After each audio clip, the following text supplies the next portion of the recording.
வில்லிவாக்கம் தொகுதியின் winning star யார்? இந்தியாவிலேயே மிகப்பெரிய தொகுதி என்று அழைக்கப்பட்ட வில்லிவாக்கம் 2011ஆம் ஆண்டு தொகுதி மறுவரையறைக்கு பிறகு எல்லைகள் குறைக்கப்பட்டு மற்ற தொகுதிகளைப் போல் மாறியுள்ளது. திருமங்கலம், அண்ணாநகர், கெல்லிஸ், அய்யனாவரம் என முக்கிய பகுதிகளை இந்த தொகுதி இடம்பெற்றுள்ளன. புகழ்பெற்ற ரயில் பெட்டி இணைப்பு தொழிற்சாலை, ஐசிஎஃப் மற்றும் சிறு குறு தொழிற்சாலைகளின் மையமான சிட்கோ நகர், மண்டல இஎஸ்ஐ மருத்துவமனை மற்றும் நூற்றாண்டுகள் பழமை வாய்ந்த கீழ்ப்பாக்கம் அரசு மனநல மருத்துவமனை போன்ற பல்வேறு அடையாளங்கள் இந்த தொகுதியில் இடம்பெற்றுள்ளன. இந்த தொகுதியில் திமுக மற்றும் மார்க்சிஸ்ட் கம்யூனிஸ்ட் கட்சி ஆகியவை வலுவான ஆதிக்கத்தை செலுத்தி வருகின்றன. இது 7வது முறையாக வெற்றி பெற்றுள்ளன. வன்னியர், நாயுடு மற்றும் ஆதி திராவிடர் சமூகத்தினர் இங்கு பெரும்பான்மையாக உள்ளனர். இவர்களுடன் முதலியார், ஆந்திர மக்கள் மற்றும் தென் மாவட்டங்களைச் சேர்ந்த நாடார் சமூகத்தினரும் வெற்றியை தீர்மானிக்கும் சக்திகளாக உள்ளனர்.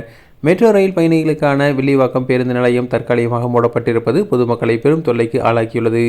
இங்கிருந்து கீழாம்பாக்கம் போன்ற வெளிமாவட்ட பேருந்து நிலையங்களுக்கு நேரடி பேருந்து வசதி இல்லை. அயனாவரம் போன்ற சந்தை பகுதிகளில் முறையாக கழிவுநீர் மேலாண்மை இல்லை. வியாபாரிகளுக்கு என ஒதுக்கீடு, நிரந்தர சந்தை இடங்கள் இன்னும் கேள்விக்குறியாகவே உள்ளது. பட்டா தொடர்பான சிக்கல்கள், குடிநீர் தட்டுப்பாடு, போக்குவரத்து நெரிசல் போன்ற அன்றாட பிரச்சனைகளுக்கு நிரந்தர தேர்வு எப்போது என்பது தொகுதி மக்களின் எதிர்பார்ப்பாக உள்ளது. தற்போதைய திமுக எம்எல்ஏ வெற்றியாளனுக்கு இந்த முறை வாய்ப்பு மறுக்கப்பட்டு அண்ணாநகர் எம்எல்ஏ எம்.கே. மோகனின் மகன் கார்த்திக் மோகனை இங்கு திமுக களமிறக்கியுள்ளது. ஆளும் கட்சியின் பலம், வலுவான வாக்கு வங்கி கார்த்திக் மோகனுக்கு சாதகமாக இருந்தாலும் வெளித்தொகுதி ஆள் என்கின்ற பின்பம் அவருக்கு ஒரு சவாலாகவே இருக்கிறது. அதிமுக சார்பில் அனுபவம் வாய்ந்த எஸ்.ஆர். விஜயகுமார் போட்டியிடுகிறார். இரட்டை இலை சின்னம் கட்சியின் பாரம்பரிய வாக்குகள் அவருக்கு கை கொடுக்கும் என நம்பப்படுகிறது. நாம் தமிழர் கட்சியின் சார்பில் சமூக சேவகர் திருநங்கை ரோசினி களம் காண்கிறார். தாவேகா சார்பில் கட்சியின் தேர்தல் பிரச்சார மேலாண்மை பிரிவு பொதுச் செயலாளர் ஆதவ் அர்ஜுனா போட்டியிடுகிறார். இதனால் தாவேகாவினர் உற்சாகமாக பணியாற்றி வருகின்றனர். பெரும்பாலும் திமுக, அதிமுக என இருமுனை போட்டியாகவே பல தொகுதிகள் உள்ள நிலையில் இந்த தொகுதி பலம் வாய்ந்த மும்முனை போட்டியாக மாறியுள்ளது. குறிப்பாக தாவேகா, திமுக இடையேதான் போட்டி என்று தாவேகாவினர் கூறி பிரச்சாரம் செய்து வருகின்றனர்.